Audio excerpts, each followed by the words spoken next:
ഇറാനും അമേരിക്കയും തമ്മിൽ നടത്തിയ പോരാട്ടത്തിനൊടുവിൽ ഭീമമായ നഷ്ടം വന്നിരിക്കുന്ന അമേരിക്കയ്ക്ക് തന്നെയാണ്. കാരണം അമേരിക്കയുടെ മിഡിൽ ഈസ്റ്റിലെ ബിസിനസ് ഏകദേശം തകർന്ന് തരിപ്പണമാകുന്ന അവസ്ഥയാണ്. മിഡിൽ ഈസ്റ്റിലെ ബിസിനസ് എന്ന് പറയുന്നതിൽ ഏറ്റവും പ്രധാനം അറബ് രാജ്യങ്ങളുമായിട്ടുള്ള സൗഹൃദം തന്നെയാണ്. അത് തകിടം മറിക്കാൻ റഷ്യയും ഇറാനും വൻ പദ്ധതിയായിരുന്നു ഇട്ടിരുന്നത്. അത് ഏറെക്കുറെ അവർ ആഗ്രഹിക്കുന്ന റൂട്ടിലേക്ക് തന്നെയാണ് കാര്യങ്ങൾ എത്തപ്പെടുന്നത്.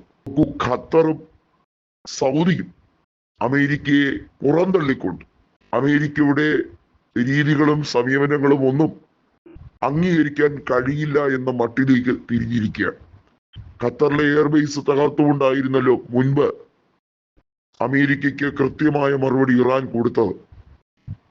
ഖത്തറിനെ ആക്രമിക്കാൻ ഇസ്രയേൽ നടത്തിയ ശ്രമം, ഇസ്രയേൽ മാപ്പ് പറയാൻ ശ്രമിച്ചെങ്കിലും ഖത്തർ എടുത്ത നിലപാട്, ഇതെല്ലാം നമ്മൾ വളരെ ഗൗരവത്തോടെ കാണേണ്ട വിഷയം തന്നെയാണ്. ഏതായാലും GCC രാജ്യങ്ങളിൽ പലരും ഇറാനുമായി കരാർ വ്യവസ്ഥയിലേക്ക് നീങ്ങാൻ തയ്യാറെടുക്കുകയാണ്.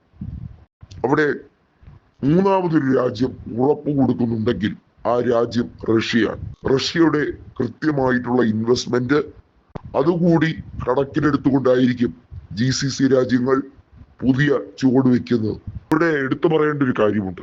ഇറാൻ കഴിഞ്ഞ 2 ദശാബ്ദത്തിലേറെ കാലമായി അമേരിക്കയോട് പൊരുതുന്നത് സ്വന്തം നിലനിൽപ്പിന് വേണ്ടി, അതുപോലെ തന്നെ ആ രാജ്യത്തിന്റെ വ്യക്തിത്വം സംരക്ഷിക്കാൻ വേണ്ടിയും ഒക്കെയാണ്. ഇറാനെ കൊണ്ട് പരമാവധി കഴിയുന്ന വിധത്തിൽ ഡിഫൻസ് ചെയ്തു വന്നിരിക്കുകയായിരുന്നു. നമുക്കറിയാം 12 ദിവസം ഇസ്രയേലുമായി നീണ്ടുനിന്ന യുദ്ധം. അന്ന് ഇറാനോട് അമേരിക്ക പറഞ്ഞ അൺകണ്ടീഷണൽ സറണ്ടർ.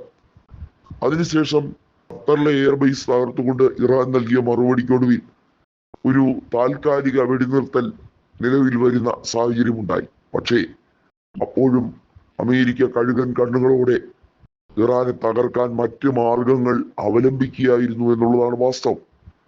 ഇവിടെയാണ് ഇറാൻ പുതിയ കണക്കൂട്ടലുകൾ നടത്തുന്നത്. മുൻപ് പറ്റിയ ചതി, അതിന്റെ ഭാഗമായി തങ്ങളുടെ പരമോന്നത നേതാവായ ആയത്തുള്ള അലി ഖമനേയെയും അതുപോലെ തന്നെ പ്രധാനികളായിട്ടുള്ള നേതാക്കളെയും ഒക്കെ നഷ്ടപ്പെടേണ്ടി വന്ന സാഹചര്യം അത് നന്നായിട്ട് ഇറാൻ അറിയാം. അതുകൊണ്ട് തന്നെയാണ് വരും ദിവസങ്ങളിൽ ഇറാൻ പദ്ധതികൾ കുറച്ചുകൂടി മൂർച്ചപ്പെടുത്തുന്ന രീതിയിൽ അമേരിക്കയുമായി ഒരു സൗഹൃദമില്ല, ഒരു സംഭാഷണമില്ല.